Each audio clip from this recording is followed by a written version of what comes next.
गणनायकाय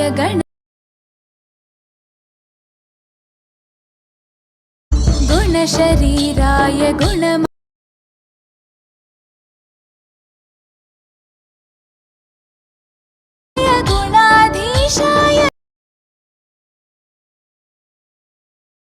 ನಮಸ್ಕಾರಪ್ಪ ದೋಸ್ತರೆ, ಇವತ್ತಿನ ಒಂದು ವಿಡಿಯೋದೊಳಗೆ ನಾನು ನಿಮ್ಗೆ ಏನು ತಿಳಿಸ್ಕೊಡ್ಲಾಗತ್ತೀನಪ್ಪ ಅಂತಂದ್ರೆ, ಈಗ ತಾನೇ ಪ್ರಿವ್ಯೂ ಒಳಗೆ ಒಂದು ವಿಡಿಯೋನ ನೋಡ್ಕೊಂಡು ಬಂದ್ರಲ್ಲ, ಅದೇ ರೀತಿಯಾಗಿರ್ತಕ್ಕಂಥ ಒಂದು ವಿಡಿಯೋವನ್ನು ನಿಮ್ಮ ಒಂದು ಮೊಬೈಲ್ ಒಳಗೆ, ಅದು ಅಲೈಟ್ ಮಿಷನ್ ಒಳಗೆ ಹೆಂಗೆ ಎಡಿಟ್ ಮಾಡೋದಂತ ಕಂಪ್ಲೀಟ್ ಟ್ಯುಟೋರಿಯಲನ್ನು ಹೇಳ್ಕೊಡ್ಲಾಗತ್ತೀನಿ. ವಿಡಿಯೋ ಯಾರು ಸ್ಕಿಪ್ ಮಾಡ್ಕೋಬೇಡ್ರಿ, ವಿಡಿಯೋ ಪೂರ್ತಿ ದಂಡಿ ಮಟ್ಟ ನೋಡ್ರಿ. ಹಂಗೆ ಇನ್ನೂ ಯಾರು ನಮ್ಮ ಚಾನಲ್ ಸಬ್ಸ್ಕ್ರೈಬ್ ಮಾಡ್ಕೊಂಡಿಲ್ಲ, ಬೇಗ ಸಬ್ಸ್ಕ್ರೈಬ್ ಮಾಡ್ಕೋರಿ. ಹಂಗೆ ಪಕ್ಕದಾಗಿರೋ ಬೆಲ್ಲೈಕನ್ನ ಕ್ಲಿಕ್ಕನ್ನು ಮಾಡ್ಕೋರಿ.